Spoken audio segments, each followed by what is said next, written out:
सोच रहे हैं जनरल साहब आएंगे तो थोड़ा उनको हम श्रद्धांजलि दे देंगे। एक मैसेज सर, लाइव थोड़ा सा कुछ बोलना चाहेंगे पेज पे सैनिक समाज और देशवासियों को?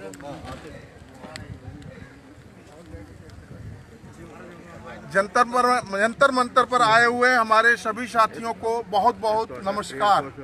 साथियों, आप सबको पता है कि आज हम कितने दिन हो गए? 2100 दिन हो गए।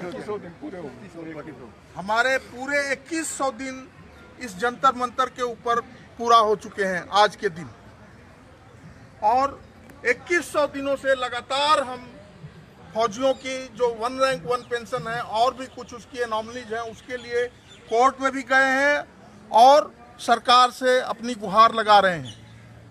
लेकिन सरकार जो है, और खास करके हमारे प्रधानमंत्री जी हर बॉर्डर पर जाते हैं, हर जगह जाते हैं, बोलते हैं मेरी ही सरकार जो है 1 रैंक 1 पेंशन दे दिया है, जबकि हमारा 1 रैंक 1 पेंशन के मामले में इस सरकार ने कुछ भी नहीं किया है।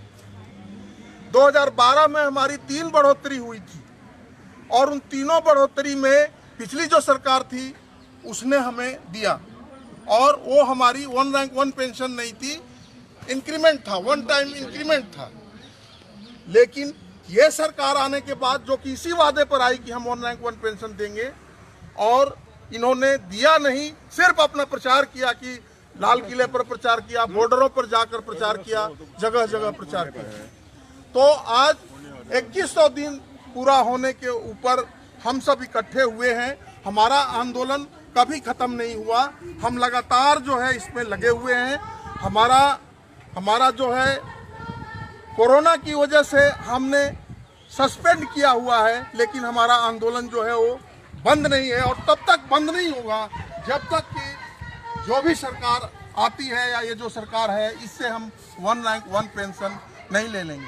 1 रैंक 1 पेंशन के अलावा बहुत सारी चीज़ें हैं जो इस सरकार के आने के बाद फौजियों के साथ उनके मान सम्मान के लिए भी बहुत ही गलत हुआ। हमारी दिन पर दिन जो भी सरकारें आ रही हैं आज़ादी के बाद से लेकर आज तक फौजियों को के रिस्पेक्ट को डिटोरेट किया है, इनको डिग्रेड किया है, डाउनग्रेड किया है। तो आज पूरे देश के फौजी, इवन बाहर भी जो रिटायर्ड फौजी हैं, वो सब यूनाइट हो गए हैं और इस आंदोलन को आगे ले जाने की कोशिश कर रहे हैं। और अभी हमारे फौजी जो है जागरूक हो गए हैं और टेक्निकली, पॉलिटिकली और लोगों से जुड़ करके और सिर्फ अपने फौजी वेलफेयर के लिए हम लगातार लगे हुए हैं।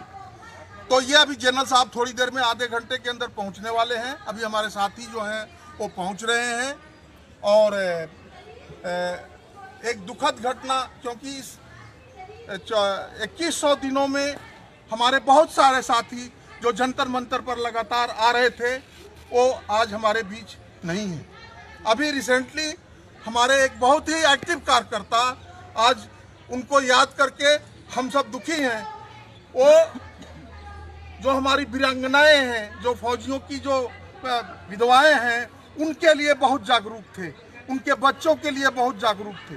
लाखों रुपए का डोनेशन पिछले 12 सालों में उन्होंने जंतर मंतर पर किया, और अपने बुढ़ापे के बावजूद भी, ओल्ड एज में होने के बावजूद भी हमेशा वो जो है हमारे साथ आते रहते थे।